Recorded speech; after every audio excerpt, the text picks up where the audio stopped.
Halo, gue Dimas Algifari dan ini jurnal pertama gue. Gue sebenarnya pengen bisa cepat tidur, tapi memang ada hal-hal yang membuat gue nggak bisa tidur. Kemudian gue berusaha untuk cari tahu sebenarnya apa sih yang tiap malam gue alamin ini.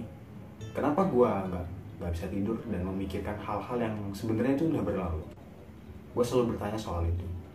Ada banyak hal sebenarnya yang bisa dibahas, dan kenapa gue mau ngebahas hal ini ya karena memang hal ini yang selalu ganggu gue setiap kali gue mau tidur, ya, overthinking. Apa itu overthinking? Overthinking itu berasal dari kata over dan thinking.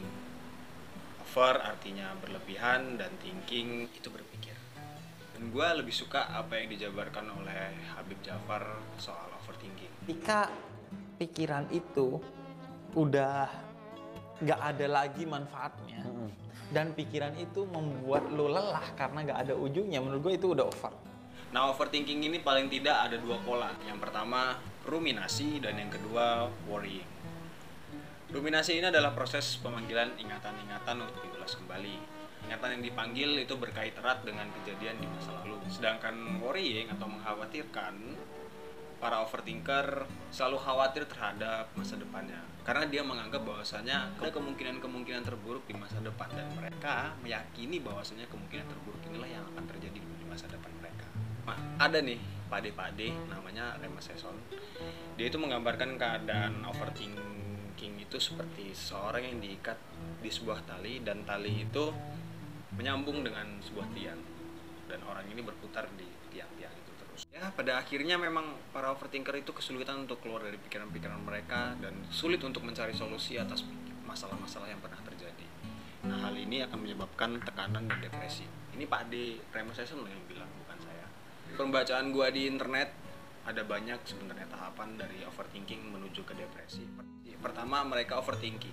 Dari overthinking ini mereka tidak menemukan solusi atas masalah-masalah yang sudah terjadi. Kemudian dari situ mereka mengalami tekanan atau yang biasa disebut sebagai stres. Ketika stres sudah menjadi hal yang dikonsumsi sehari-hari, ada kemungkinan bahwasanya para overthinker tidak lagi mengetahui bahwa dirinya sedang stres.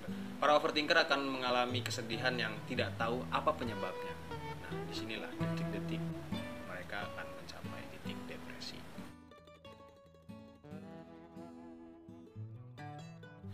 Lalu apakah ada cara untuk keluar dari hal-hal tersebut? Ya ada. Pertama, manajemen kecemasan. Manajemen kecemasan ini upaya untuk mengubah persepsi kita terhadap sesuatu. Ini dibahas kok di buku Filsafat Stoikisme atau Filosofi Teras.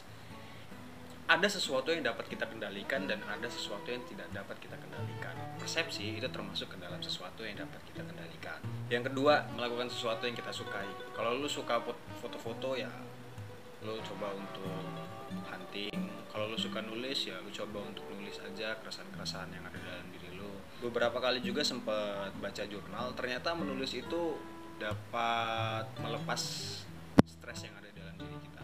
Yang ketiga, cerita ke teman-teman yang lo percayai, orang terdekat, orang tua, atau orang-orang yang memang lo anggap bisa menjadi partner lo dalam bertukar cerita.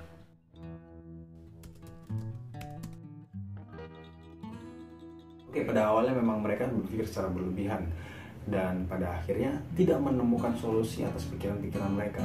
Biasanya yang mereka pikirkan itu soal masalah di masa lalu atau tentang masa depan yang belum terjadi. Dan ketika mereka sudah mengalami depresi, apa hal yang mungkin terjadi? Ya, gue menemukan buku Reason to Stay Alive. Anjing, gak bisa bahasa Inggris gue coba. Ya, buku ini menceritakan tentang kisah hidup Matt Haig sih, orang pengidap depresi yang melawan depresinya dan mencoba untuk berdamai dengan diri sendiri. Kisah nyata memang buku ini. Di dalam bukunya, Matt Haig juga bercerita tentang kisahnya ketika dia mau bunuh diri. Beberapa meter lagi, sebenarnya dia udah hampir sampai ke tebing dan dia mau loncat. Tapi Matt Haig pada akhirnya berpikir kembali. Dia menimang-nimang kembali pikirannya sendiri. Kalau gua loncat, ada beberapa kemungkinan. Yang pertama, gua langsung mati. Yang kedua, gue nggak mati dan gue cacat. Nah, pada akhirnya Matt Haig nggak jadi itu untuk bunuh diri karena dia berpikir kalau gue nggak mati, wah gue cacat dong. gue nggak tahu apa yang bakalan terjadi, mungkin gue lebih depresi daripada hari ini, kata dia, kalau misalkan dia nggak mati. Makanya dia mengurungkan niat untuk bunuh diri. Lalu apakah Matt Haig takut mati? Iya, Matt Haig takut mati. Tujuan dari dia bunuh diri itu sebenarnya untuk menghilangkan perasaan-perasaan yang menyedihkan di dalam diri dia. Ya, dia takut mati, cuma dia nggak bisa kalau harus hidup dengan perasaan-perasaan dia yang sangat menyedihkan. Dan menurut gua, buku dari Matt Haig ini dapat ngebantu untuk mengetahui lebih lagi soal kehidupan orang-orang yang mengalami depresi. Ya, paling enggak, minimal ketika gua membaca buku Matt Haig ini, gua dapat pengetahuan baru, bisa tahu usaha apa aja yang udah dilakuin seseorang yang mengidap depresi, tantangan apa aja yang mungkin dilalui orang-orang yang mengidap depresi, dan bagaimana cara dia untuk melawan depresinya dan mulai berdamai dengan diri sendiri. Di dalam bukunya juga Matt Haig menceritakan soal bagaimana kekasihnya yang selalu menemani dia ketika dia dalam masa pengobatan, kemudian orang tuanya yang selalu ada di sisi dia ketika dia mengalami depresi. Pada akhirnya Matt Haig juga tahu bahwa ada orang-orang yang memang menyayanginya, dan itulah alasan mengapa dia harus tetap bertahan hidup. Kenapa pada akhirnya gue ngebahas soal overthinking? Ya karena memang mereka yang kesulitan untuk keluar dari pikiran-pikirannya sendiri itu memiliki kemungkinan untuk mengalami depresi. Ya, mungkin mereka terlihat bahagia, terlihat ceria, terlihat gembira ketika di depan umum, tapi waktu mereka di rumah kita nggak tahu. Mungkin aja mereka menangis, mungkin aja mereka bersedih, mungkin aja mereka mengalami hal-hal yang nggak mau orang lain tahu. Ya, pencarian gue terhadap masalah gue sendiri pada akhirnya menuntun gue untuk berbagi soal depresi, soal overthinking. Ya no problem, lo mikirin soal masa depan, lo mikirin soal masa lalu, lo ngambil pelajaran dari kesalahan di masa lalu, lo memperbaiki diri untuk masa depan lo sendiri. Nah, hidup itu terus berjalan. Dan gua khususnya nggak bisa untuk terus-terus tenggelam dalam pikiran sendiri. Lalu gua di masa depan hari, dan ini curhat pertama gua.